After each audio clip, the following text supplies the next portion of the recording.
right, the purposes and breakdown of governments in 2 minutes or less. Let's see if I can do it. All right, why do we have a government? One, to maintain social order with police, with the court system, with the whole idea is there's rules, people follow the rules, and if you don't follow the rules, there's consequences. Providing public services, running water, electricity, we pay for it. Sometimes we pay a private company that's regulated by the government, but ultimately the government is kind of providing it. We're actually discovering in our new distance learning thing that it looks like the internet actually also might be one of those things the government might start looking into providing. Defense to protect our borders, so you don't have to worry about being an invading army. And then finally, controlling and providing an economy that we can all trust that works. Sometimes they'll insert themselves and do things to help stimulate the economy so people can actually keep their jobs or get jobs. So how's the government broken down?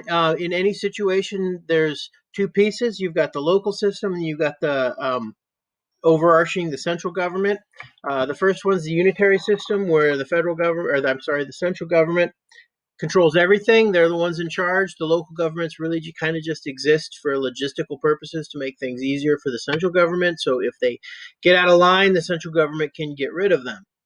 There's the federal system. This is what we have. Talked briefly about this last week. The central government exists and the local governments exist. They exist both independently and together. They have separate powers and some shared powers, but ultimately the central government cannot disband any one of those local governments or they don't have the authority to do that.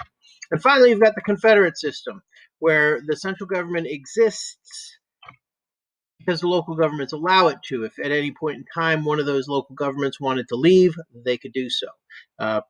Great Britain leaving the European Union was a good example of this. Also, the United Nations would be an example of this.